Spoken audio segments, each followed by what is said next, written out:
Welcome to Interesting Choices, a podcast where we look at media all across the spectrum and look at the interesting choices that they make. Movies, books, games, TV shows, music, a t-shirt that somebody wore at the mall one time, anything that is media, we will talk about it. I'm one of your hosts, Kate. And I'm Sky. Hello, Sky. Hi, Kate. Well, this week we have, I guess technically it's a comic book movie. Yeah. It was based off of a graphic novel, and it is about a character performing super heroic feats. But it's actually more in the line of a sad coming-of-age drama than anything else. Yeah. I was very pleasantly surprised by this. I mean, I sort of knew what it was going to be because of the trailer, and I'm sure if any of you listening have seen the trailer for this and have seen another movie like this, you can kind of guess what it's all about. But this was a wonderfully, wonderfully charming little movie. We're talking about the 2017 movie I Kill Giants, based on the graphic novel by Kelly and Kim Nimura. And I love this movie. I love the graphic novel. And so when I saw that they made a movie, I was like, oh my gosh, I hope this is good. Because this could go so bad. Yeah, I definitely was inspired to try and seek out the graphic novel so I can read it as well. And I really feel like this is one of the very few movies where we should probably take a moment and be like, if you haven't seen it yet, pause the podcast. We'll be here when you get back. Go watch the movie. Come back, listen to the podcast. Really do yourself a favor and go into it fresh. It's really a great film, and spoilers would do it a disservice. If you are interested in watching it, definitely go. I will say, before you do, there's some content stuff if you are sensitive to issues around sickness and, family illness type stuff. That's not great. There's also some bullying in there. So yeah, fair warning. But overall, it's a very watchable movie for people of all ages. It's just, I cried so hard. Sky. I just wept like a baby through the second half of the movie. Yeah, I was ugly crying all the way up until the credits. I can't really express how much I like this movie. I have a rule when I buy movies. They have to be something that I want a physical copy of in case it can't be found on streaming. I have to like it that much, because if I don't have that rule, my room, my living room, my dining room, my entire house would be filled with, crap. I have to actively keep myself from hoarding. And this is a movie that's making it onto, I need to buy this and it needs to go on my shelf list. So yeah, it wasn't super well received. I think the average ratings are in the 60s and 70s. Yeah. Which I think is criminal, because this is an excellent movie. The acting's wonderful. The production's amazing. The music's great. Nothing feels poorly made or rushed or flimsy. It feels just super solid. And near the end, I was looking up, the actors for more info on them, and pretty much everyone in the movie, except for a couple people, are British or Irish. Everyone in the movie is doing a spot-on American accent. I could not detect it at all, and usually I have an ear for that kind of thing. Yeah, I'm glad that we are looking at this film. It is not talked about enough, and I want to make sure that more people get the chance to have this on their radar, because I think so many people would enjoy it. Yeah, I've already recommended it to a few people I know. And just the time since I watched it yesterday and now. But I can definitely understand why it might not have been received as well as it could have been. The trailer definitely kind of makes it seem a little more like it's a big, fantastical, epic fantasy thing. It feels like it's hinting at greater things, and it's not really that kind of movie. Yeah, spoilers for both this and other thing. It's closer to a Bridge to Terabithia than it is, I don't know, a Harry Potter. The Spiderwick Chronicles, I guess. Yeah, the Spiderwick Chronicles. Probably a better example. Yeah. Well, I mention Harry Potter only because Chris Columbus, the filmmaker who is responsible for many of the Harry Potters, he was the producer on this. And so that's why you see that name appear on all of the friggin' posters and marketing material for this, from the creators of Harry Potter. From the producers. A lot of times they get away with saying creators because no one knows what a producer is. And people are like, oh, yeah, it's just It's going to be like that thing I love, except like all they did was just get money together and make sure the schedule ran. Yeah. Technically, you could say I produce this podcast, and all I really do is make sure the episodes get uploaded and type up all the episode descriptions and tags. Yeah, you keep the schedule. It's part of the whole thing, but it's not necessarily as big a part of the creative process as the movie industry would have you believe. Yeah, the word creator is doing a lot of work there. Mm-hmm. I will say, though, one of the production companies involved is Man of Action Studios, the studio behind Ben 10, the cartoon. That's cool. Yeah. That connection actually kind of makes some sense to me, because this film, more than a lot of other ones that I've seen, really feels like it honestly speaks to the like tween, young teenage girl experience. Mm-hmm. And things that are aimed towards that demographic are usually either too simplified for children or are kind of 20-something stories with the serial numbers fall off. Yeah, they cast age appropriately for this high school, because I'm so used to seeing like 20, 30-year-olds being cast as teenagers. I wasn't used to seeing actual teenagers cast as teenagers. Like, is this middle school? Oh, no, it's high school. Oh, okay. Yeah. And it has this sort of raw emotional honesty of those years. It captures that particular feeling really well, where you just have too many feelings and they're just all over the place and you don't know how to deal with it. So you just lash out all the time anytime they get too big.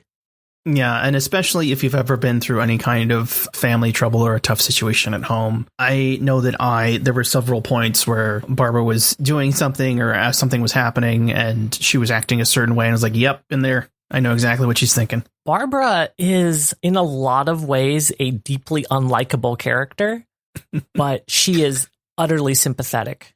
Yeah.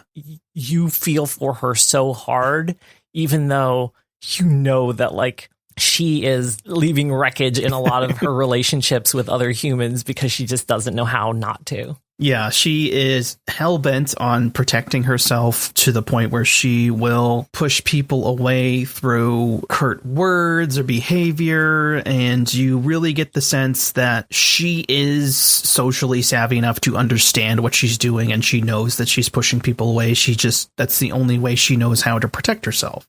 Like, there's more than a few beats where someone said something that was like they were getting a little too close, and there was a moment you're like, oh, she's going to say something sassy. Here comes the sassafras. Yeah, the actor's performance as Barbara is amazing, because you can see that tidal shift. Right. You see the times where other characters are trying to become more like emotionally intimate with her, and she softens and she softens. And then there's just this point, and you can see it in the actor's body language. Madison Wolfe is amazing. And you just know in that split second, just like you said, oh, shit's going to go bad. Yeah. And you just feel it. You're like, no, Barbara, no, please, please just let yourself feel the feelings, kid. Yeah. Let's quickly run down the plot, and then we can go into some of the things that we really loved about this movie. There's a lot to love here. Opens up, got a little girl, Barbara, as we will find out, with her bunny ears and her Red Ryder full of Wet'sumahoozits, sort of pouring goop, which we will learn is bait around, and sort of going through her checklist of stuff. We don't know what it is at this point, but she is setting up bait and traps for the titular giants. It's not just regular bait. If she were, a rural girl who's setting up for hunting, you would expect things like food related things, but she's got like glitter, weird like goo that she sourced from all these different places. From the outset, the movie feels super magical. Yeah, she's got like a big scrapbook-esque journal to keep all her monster hunting notes in. She's got a big graph about which baits worked and what they're made out of, what color they are. And she's got runes painted everywhere. Yeah, she is an urban fantasy character in a completely mundane setting. And it is so amazing. Like, I've seen so many things that are urban fantasy that do not pull off this sense of wonder as well as the opening of this film does. She goes back to her clubhouse, and we sort of get a look at all the tchotchkes and the bits and bobs and talismans, I guess, everywhere. But she goes home, and we kind of get a quick glimpse at that home life might not be 100% there. I will note that in that scene, her brother and the two of his friends are playing PlayStation 4, but it is not split screen. Everyone has a controller, but it is very obviously a single player session. Yeah, it's the usual. We don't really know what video games are like, and we just need to sell the fact that this is a video game, so it's fine. We sort of get more of a glimpse into her. She's setting up for D&D at the dinner table. Her sister's making dinner, and you can hear her talking on the phone, sort of giving some background exposition. She has to take care of her siblings. Yeah, and she's sacrificed a lot at work, and she has her own struggles. I really like this sister. The sister has like so much depth. I kind of wish we got a little bit more of the brother. He's just kind of like a butt, and that's his entire role. I think he's exactly as much as he needs to be. Like, if they had tried to put more of him in, I feel like it would have taken away from everything else. We got exactly as much of him as we needed. I guess either add more to him or take him out entirely is kind of what I would have said, because like I think it's just because I like the sister so much. She's older than either of them. She's like in her early 20s, a young adult trying to just make her way in the world. It's the first real big thing that we get that Barbara might be having a little trouble, the current situation. Her brother and her friends are making a shitload of noise, and she's asking them to be quiet. They're not listening, and she sort of withdraws into herself. At least that was the impression I got from the way that was done. Sort of hearing all the sounds go dim, and the focus draws in on her, and like I've been there, and I know what that feels like. And then something happens. She rolls a dice, walks over, and unplugs the TV to get them to shut up, which prompts a tantrum, and then everyone kind of just goes off. Like the brother gets mad, smashes the food. The sister gets mad because the food's smashed. Barbara's like, dice are in the food. Yeah, it's just a mess. And, you know, she was a catalyst for it, but it wasn't her fault. You can clearly see there's a lot of tension in the family. Yeah. And that's kind of the prevailing thing that Barbara has to live with. You see throughout the rest of the film that she spends most of her time in the house's basement in this like little tent fort thing that she's built there with all these fairy lights and animal bones and like seashells and feathers and all sorts of bits. Yeah, she has her own inner life and her own world that she's kind of constructed in the basement, in the woods, in the train graveyard. The train graveyard. She has built this entire ecosystem for herself where she feels safe, and it's super magical. If you told me that this movie was about witches and showed me just a bunch of the production stuff, I'd be like, yeah, it's 100% about witches. Yeah, and it does a really superb job of giving you the impression that she spends as little time at home as physically possible for her, either in the basement, far away from everyone else, or in her little hidey holes, one of which is an upturned rowboat on the beach, which is pretty cool. And one thing I just want to call out real quick is, especially during the dinner scene, sometimes she'll have a Brooklyn shirt on, but her jacket will be closed just so that you can only see the letters OK. Sort of like she's putting on that outward show of she's okay, but really she's not. I don't know if that was intentional, but I noticed it. So there's a lot of cool little choices in terms of costuming specifically, because it's based off of a comic. There is a sort of character design to Barbara's character that hews pretty closely to the comic. So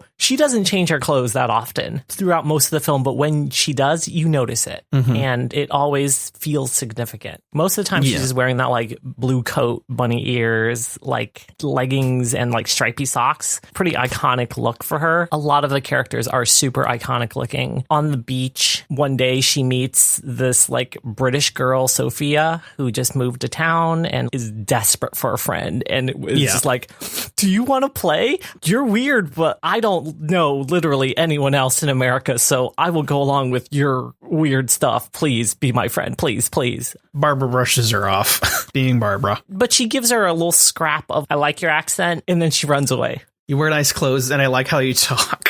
Yeah. Like, it's a nice compliment, but she also puts it in a really weird way. Yeah, and then just like immediately turns around and doesn't follow up and just walks off to do her saving the town from the giants. Just doing Barbara stuff. Sophia's character design is also pretty... You never see her in anything but a bright yellow Macintosh-style raincoat. She is both immediately recognizable and very British. And you almost always see her in braided pigtails, too. At the bus stop, she's still like, come on, you're literally the only person in this entire country I know. And the rest of the middle of the movie is really just about their burgeoning friendship. Mm-hmm. As Sophia tries to get closer and closer to Barbara kind of lets her and softens in a lot of ways. You know, she tells her about her quest. She tells her all of the different types of giants. Really cute, cool animated sequence, which she lets Sophia into her little boat hideout and opens up her big book of giants and gives her the lowdown on the history of giants. I should have looked up to see how much that matched actual mythologies, but I don't know. I think it's fine. It works on its own if it's not. She even shows her mystical weapon that she carries around in this little heart-shaped handbag on her waist all the time. With a hammer lightning bolt on the front. Yeah, she's decorated it all to heck, but in the really weird way that young girls do that don't have a cohesive design sense. They're just I'm going to keep throwing things on here and it's going to look exactly the way I want it to look. Don't care what it says. It's dope as shit. Mm-hmm. But you see the bag has got the word Kovaleski on it, and that kind of becomes a weird point of contention through the rest of the movie. But it is the name of her mystical warhammer, kind of like a Mjolnir type, only drawable by the worthy, never to be used in anger, blah, blah, blah kind of situation. Made from a fragment of the jawbone of the first giant, so on and so forth. This whole dope-ass mythology she's created for this hammer, and I honestly thought she was going to say it was Mjolnir until she said it was Kovaleski, but, it's her hammer. She can call it whatever she wants. There's this really interesting theme of baseball that's woven throughout this entire film.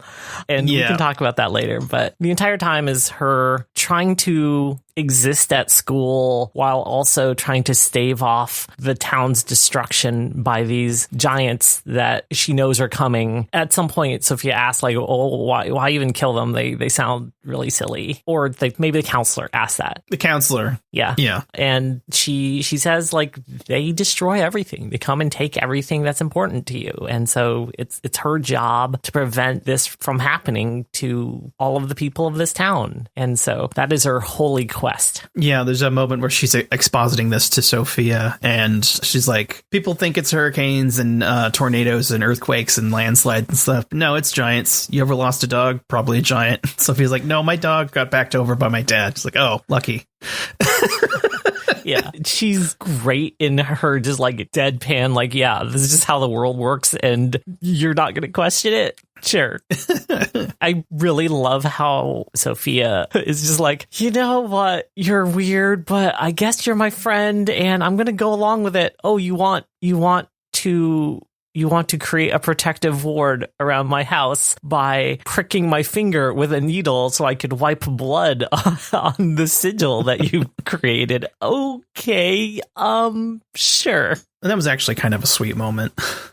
It was, and I really like the friendship between these two. It feels very real. It's got that sort of push and pull of teenage friendships where it's I love you so much, but also I'm super afraid of letting you know that. And also I'm afraid that you will leave me at any minute. So maybe I'll leave you first. I don't know. And then she's also got to deal with bullies. I don't know if we've already gone over that yet. No, we haven't. There's a lead bully named Taylor, which is also my sister's name, which was funny. And then I feel bad for her two hench ladies because in the credits, they're just listed as Crony 1 and Crony 2. They don't really do a whole lot other than just provide backup. Yeah, one of them's a Kleenex. Her bully has a really cool jacket. So I'm willing to give her. I was going to say, I want that jacket. Nothing like that ever comes in my size, but it's so cool. She is also another one of those characters that has a super iconic look. You never see her bully out not wearing that sweet jacket. A sweet jacket. She's got the asymmetrical earrings going on and a sort of nouveau punk aesthetic. Yeah, she's sort of a light teenage version of one of the misfits from Gem and the Holograms. Yeah. But yeah, that ends up playing into the plot pretty big while Barbara is absorbed with some of the events that happened involving, I think it was gym class. Sophia comes up and taps on the shoulder and she sucker punches her.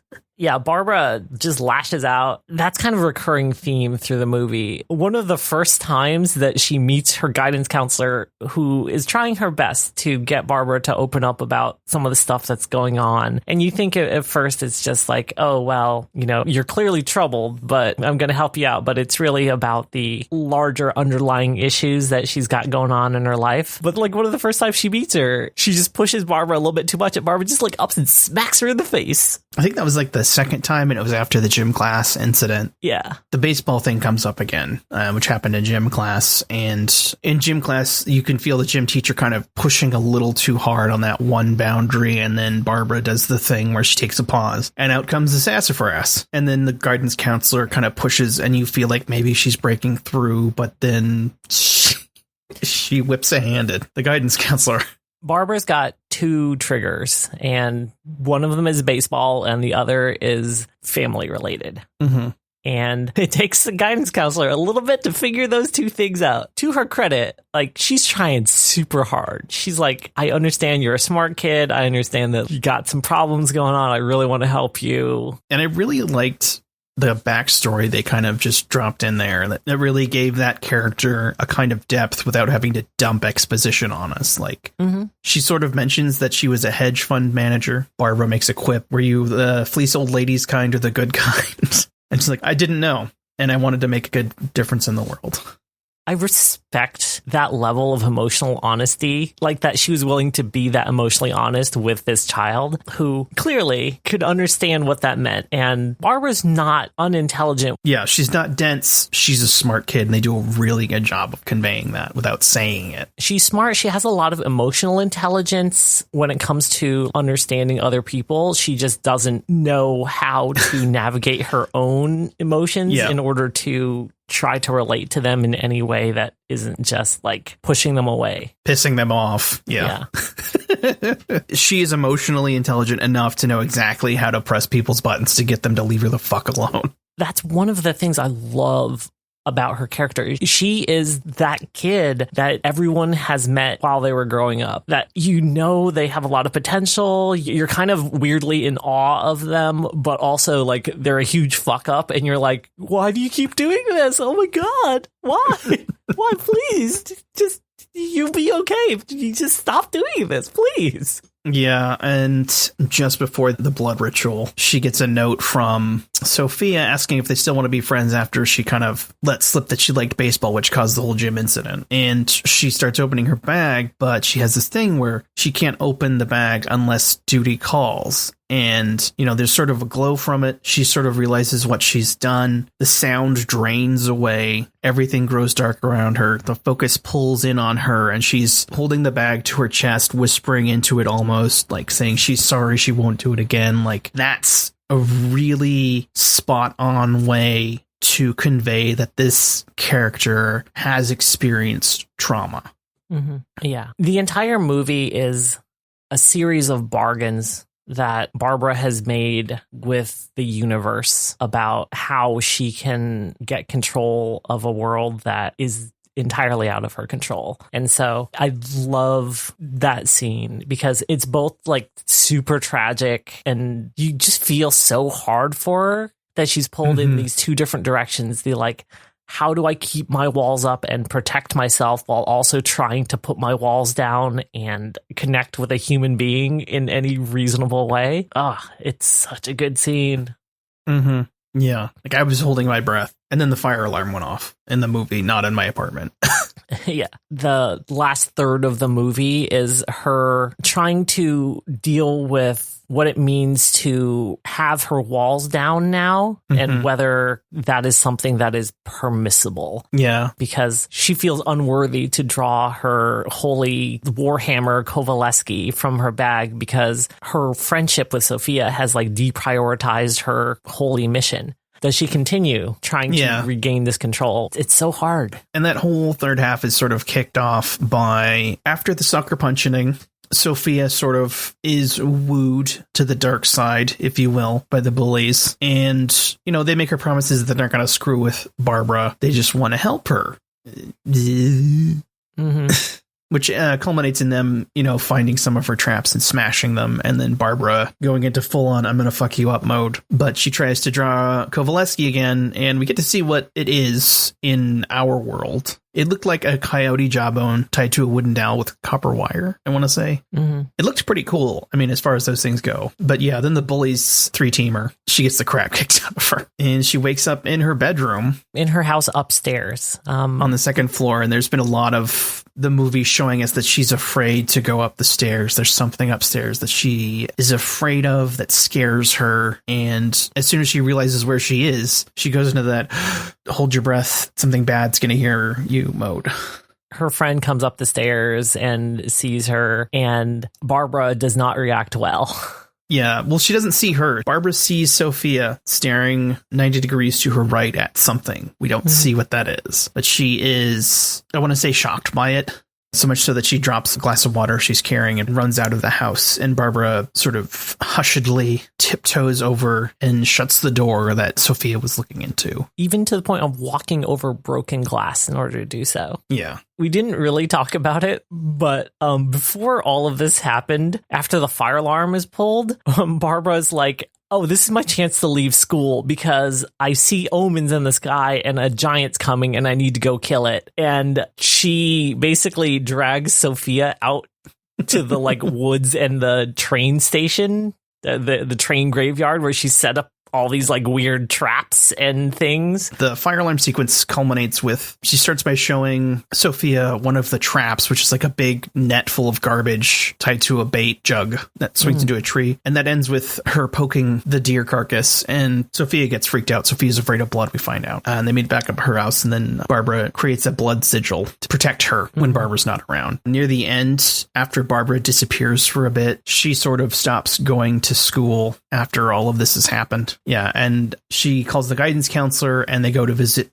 the house, and she sort of Snoopy sleuth detectives out that Barbara might be at the game store, which I was really hoping we'd get to see more of, but the few small glimpses of it looks so cool. There's a giant, not a giant robot, but a robot statue up front, and there's a robot statue in the game room that they show. It was really cool. And they sort of have their friend falling out more so at the game store, and after that, Barbara's chased by the giant at night. That's where she goes to the trains and commits a lot of arson, I think. Yeah. I would have thought they were going to make a big deal about her bringing down the town's electrical grid, but aside from her electrocuting a giant, it doesn't come up. Yeah, but you get to see Sophia being like, she just set this train thing on fire. A bunch of train cars are burning. It's kind of like that meme of the girl in front of the burning house, except she's a little less pleased about the situation. So there's some more stuff with the bully and Barbara trying to get back at her. Yeah, Barbara dresses a skeleton in her kind of clothes and hides it in her locker. Barbara does a lot of these things to try to get Kovaleski back, and without success. She's doing everything she possibly can in order to regain the favor of her gods, but she doesn't understand why she can't draw Kovaleski anymore. We sort of get the final sequence, Rainstorm, which sort of seems like a prerequisite for some of these movies. Normally I'm like, oh, here we go. But with this, it was like, okay, I hope everyone's okay. They actually set it up because they're like, it's a freak hurricane. No one expected it. And Barbara's like, no, definitely. It's just giants. Y'all, it's just giants. The guidance counselor tries to help her, but she hits her again. I know, she shoves her real good. And then in revenge for the whole skeleton thing, the bullies go after her boat sanctuary thing, which is really, that hit me. Your Fortress of Solitude type deal, and they're smashing it up with a hatchet. And Sophia tries to stop them, but she gets injured. Meanwhile, a hurricane is basically bearing down on this tiny seaside New Jersey town. And Barbara appears, and she tells Sophia that she's got to run or she's got to hide because giants are coming and she's got to do her thing. Yeah, she gets Sophia to hide away in the what's left of the boat sanctuary, and the giant shows up. I mean, we've seen them before. The movie's kind of coy about whether this is a coping mechanism for Barbara only, or if there is actually something going on.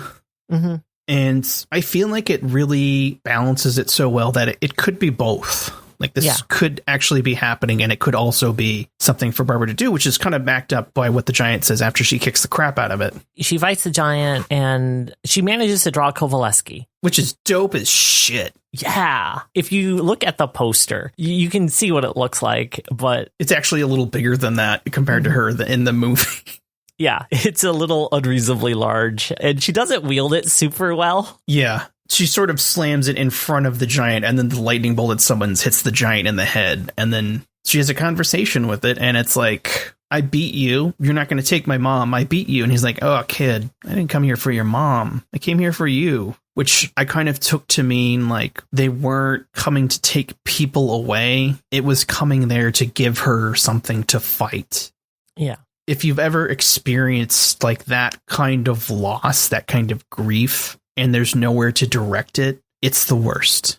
You want to rage against something, you want to smash something, but there's no direction for it to go. And like it is both a wonderful metaphor for that. And, you know, I really feel like that could be an actual real thing in that world that happens. Mm-hmm. Like they were there to help her process all of this, to give her a direction for that pain. Yeah. She doesn't know what to make of it. And she's just like, finish it.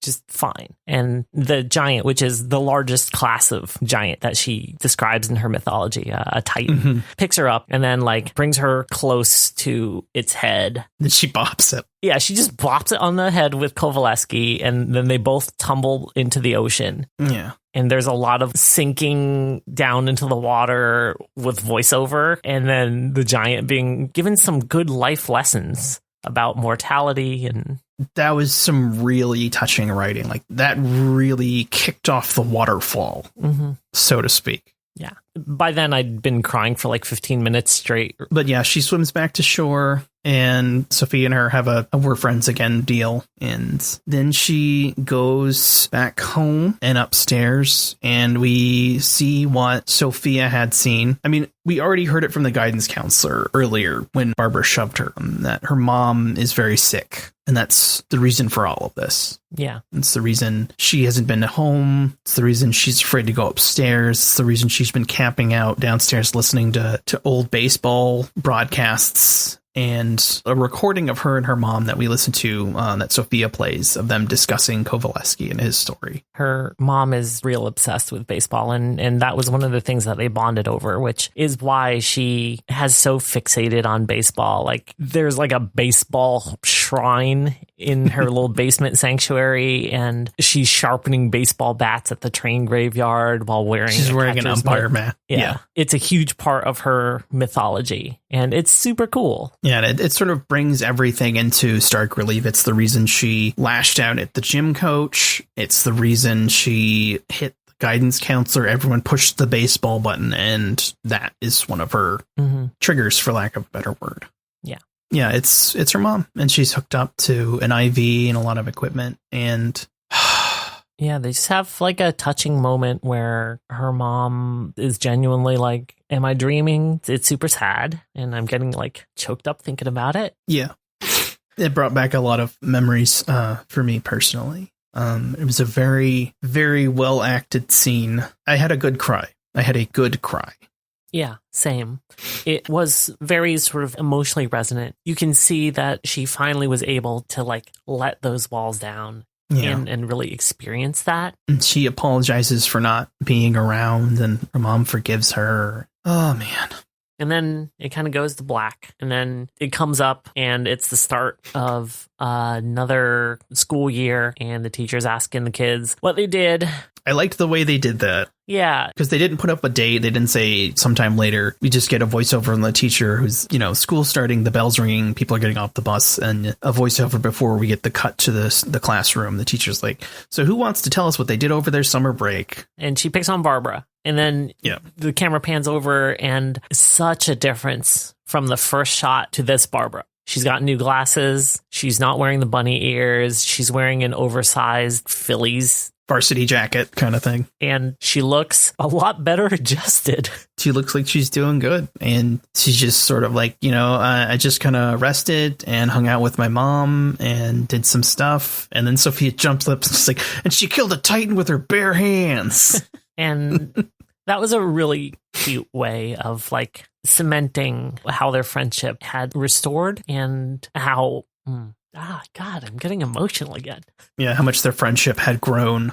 Mm-hmm. There was a very stark contrast for me between how this ended and how it's going to come out in left field, but Brain Scan ended. You know how it had like 3 separate, this could have ended here things. Mm-hmm. Yeah. And this actually does that well.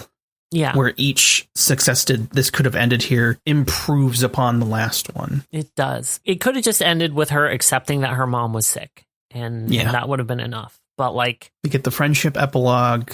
Yeah. And then Mrs. Mole, who's played by Zoe Saldana, shows up at the door, and we get the information that the doctors say it's about time. Yeah. And then there's a funeral sequence where they all go, and Sophia's holding her hand. The counselor's there beside her, like her sister's there. All of the relationships that we've seen her kind of like struggle with and fuck up, they're okay. She's okay. Mm-hmm. Yeah. That's the other point where the movie could have ended, because like she and her sister share a touching hug and like talk about how like their family's going to be all right. But then the movie keeps going. Mm-hmm. The final scene of the film is her in her bed upstairs after all of this has ended, and she can't sleep. It's late at night. So she goes out and she goes over to her mom's room. You see the big empty bed in front of the bay windows overlooking the Jersey Shore. The coastline. Yeah, this takes place in Jersey. You really don't get that information until like near the end when the announcer says this is the biggest storm that Jersey area has seen. Like they mentioned it a couple times. She's like, yeah, everyone in New Jersey could have heard you yelling, blah, blah, blah. It's not that important to the plot, but it's a nice touch. She's like just staring out over at the bay where she had her climactic fight with the Titan, and dude's just standing there in the bay, like 50 feet tall. And she's just like, thank you. We're going to be okay. It sort of repeats its own words of encouragement to her back to it. Like, we're stronger than we think. Yeah. And it just sort of gives that knowing nod and walks back into the ocean. It's a really good ending. This is one of the few, if not the only times, where the song over the ending credits felt like a perfect cap off to the rest of the movie. Like that was the perfect mood to go out on. I know we mentioned the music was good earlier. I'm not sure of all the bands, but like specifically the credit song just fits that endpoint. Yeah. Perfect. Like it's a good song to have like a happy cry to. This movie, it's a character drama, really, wrapped in a sort of magical realism fantasy shell. But fundamentally, it's just about a girl trying to learn how to be a human in a world that's really hard. Yeah. As I said before, I'm pretty sure that's where a lot of the negative reviews came in, because people probably went into this thinking it was going to be like a big, lots of action, lots of fantasy, lots of adventures. And it's not that. There's some of that, but on the whole, it is a very heartfelt, very well crafted, very well acted movie that I cannot recommend enough. Yeah, same. If you look at the movie posters, they are your typical orange and blue heroic. It looks like something from Pacific Rim or just a generic fantasy film. And to be honest, I would have been fine with that too, but it was so much better than that. I've just seen very few films that were as emotionally satisfying, but like honest. It's never maudlin. It never feels like it's manipulating you or tugging at your heartstrings. It just puts you in this situation where this girl's got to deal with some real messed up stuff, and it's hard, and she just has to come to terms with it. Yeah, and it could have easily gone that direction if the writing had been any less. Like, they do what I would call a masterclass in show don't tell. They really find interesting, good, subtle ways to convey information to you without vomiting the story at your face. I think one of the things that really helped was the writer of the comic book did the screenplay, and he was one of the creators of Ben 10. So that also makes sense.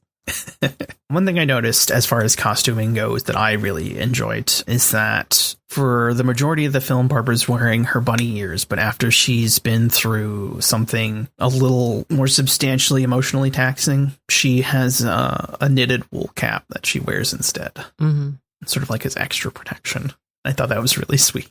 Yeah. Every part of this film is so well crafted. We've touched on the costume design. We've touched on some of the production design. There were some little shots that were super symbolic. Like when the hurricane comes, one of the things that happens is that it like floods the basement and all of her sanctuary is just like floating in the water. She can't be there anymore because there's just too much. Like there's so many little things like that strewn throughout the film where you're like, it could be clumsy, but it's not. It's so well crafted. Like how her telescope that she uses to look at the omens, or her wagon and her clothes and everything is just covered in all these little bits and bobs, like the armor that she puts up around herself to keep from having to connect with people because she doesn't know how. Mm-hmm. And so she's putting up this interpretive armor to protect herself, but it's also keeping her from growing. Mm-hmm. I think it's a sort of film that you cannot really appreciate until you're an adult, but I wish every single young person could experience what I've experienced watching this movie, but I don't think they have the tools to understand it yet. Yeah. Unfortunately, this film did not do particularly good in theaters. Yeah. I think it made like a paltry $300K in the box office. Yeah. Woof. That is criminal. It is. And so I hope that through our talking about it and just being vocal about it, we can get more people to watch it because it's amazing. And it definitely should not be relegated to the pile of this could have been generic teen movies or whatever. Like it definitely deserves a place as a just good ass movie. Like honestly, if you've ever seen like Winter's Bone, the one with Jennifer Mockingjay, Hunger Games. Oh, Jennifer Lawrence. Yeah. Winter's Bone kind of it is not at all like it, but it's about like a young girl in a bad situation who has to do a lot of things in order to try to survive. And it feels like that same level of emotional rawness, but that's a more realistic take where this is the fantastical stuff is a lot better at exposing her inner world and her emotional reality than I think a plain, like without the giants and without the special effects and stuff, this would just be a sad movie about sadness, but you wouldn't really get the same level of inhabiting her emotional space. And it's so good. I can pick anything and point out how they did a good job. Like I didn't realize it was filmed in not America until I started noticing the actors weren't American, and I had to look up where it was actually filmed. They managed to find like a street where people drive on the same side of the road as us, and it kind of looked like some of the suburbs around Seattle, honestly. It's an amazing film, and I'm super glad that it was made. The budget was $15 million. Woof. That is such a poor return. But it's available on like literally every streaming site at this point, I think. It's on Prime, Hulu, all sorts of other places. I started watching it on Hoopla, but the bit rate for my laptop was bad, so I switched over to Hulu through my PS4. Yeah, this is a buy it movie for me. And not only buy it, but keep it on the shelf until you have someone special and you watch it together. Like this is definitely something to be shared with people. Yeah, definitely. Like I can't even say any of the choices are like particularly interesting because they're all amazing choices. Like everything works so well together that I can't call anything out specifically because it all just homogenizes and harmonizes so well. The only thing that got me a little bit, and this is just like the tiniest, the most smallest goosebump of niggles, is the Harbingers were kind of very obviously her self-doubts, parroting her words back to her. And that was only done kind of not as good as it could have. Like, it's still great. And they're used so little enough that it's not even a big thing. Yeah, I'm looking at the Amazon reviews. Oh, no. And it's telling that, like, a lot of the people that just didn't get it were dudes. Like, this guy was like, it's a story about a truly rude and awful young lady who treats everyone terribly. From her nice teachers to her friend and therapist and her sister, everyone. It turns out they're no real giants. You just have major delusions. And I'm like, dude, you do not get this movie at all.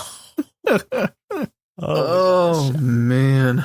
Yeah. One of the things about this movie is that it's a universe of entirely women. It's a movie that is feminine, but isn't stereotypically feminine, right? Like, it's all about these relationships between women, how they move in the world, what sort of expectations they have to bear. And it's one of those things that I guess maybe if you haven't lived through some of these experiences, some of these tragedies and things, and you aren't familiar with what it means to grow up in a world that like is generally kind of hostile to you, it would be hard to relate to some of the things that Barbara does. But if you have, it just punches you right in the feels constantly. Mm-hmm. Yeah, definitely. I didn't even realize it until you mentioned it, but I think there's like 3 male characters in the movie and they're not really there for more than a couple sentences. There's the principal, there's Dave, the brother, and his friends, which could all just be the same character, honestly. Yeah.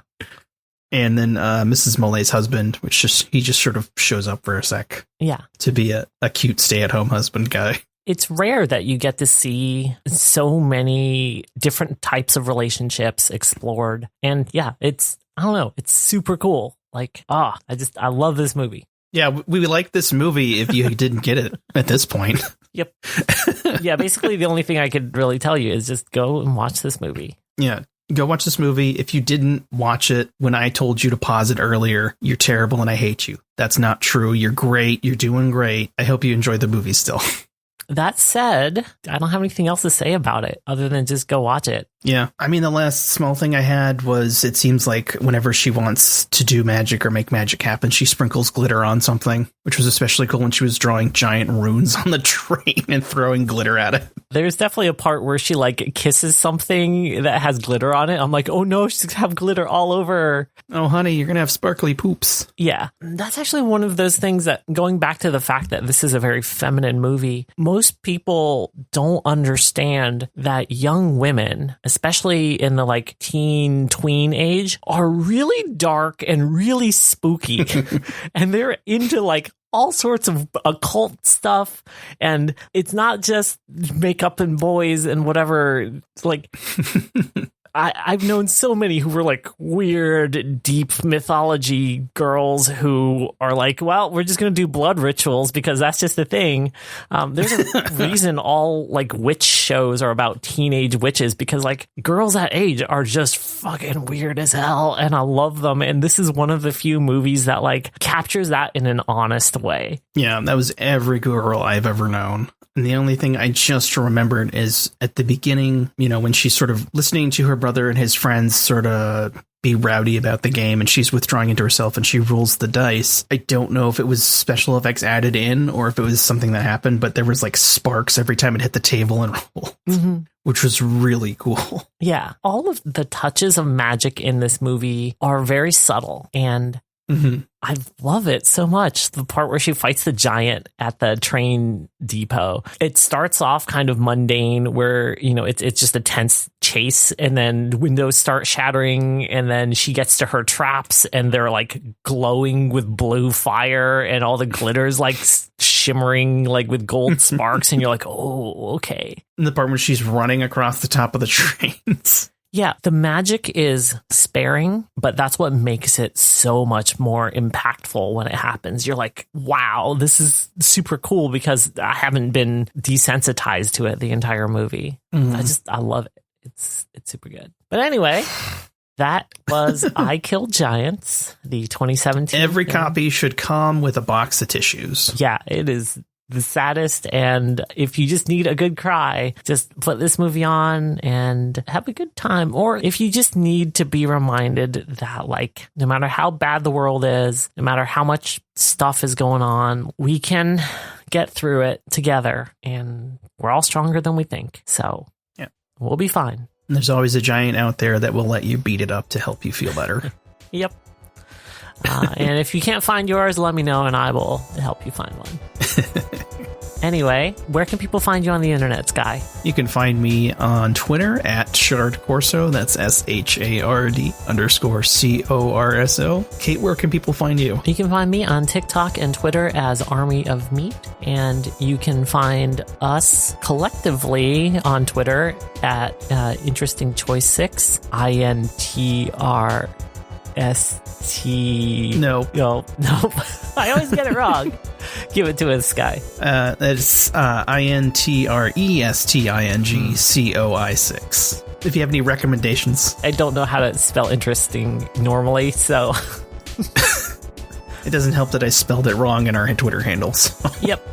But yeah, hit us up if you have any recommendations for media that you want us to take a look at, or if you just want to talk about I Kill Giants some more. I am always willing to talk about it because, this movie's great. Yes. You can find our past episodes on Spreaker. That's www.spreaker.com/shows/interesting choices. You can also find us in other podcast directories of your choice: Apple Podcasts, Spotify, Amazon. I think we're on YouTube. You can check for us on the weird haunted radio that you found down by the railroad tracks. That's probably us too. Just, don't worry about the calls for blood sacrifice. Yeah, if it asks you for a favor, just tell it no.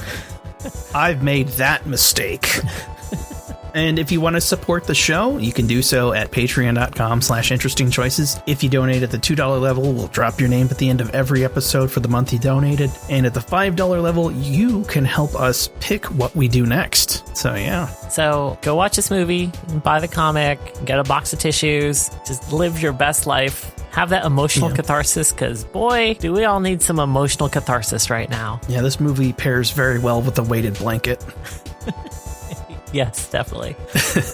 Well, see you next time. Yep, thank you for listening. We'll see you next episode. Bye. Bye.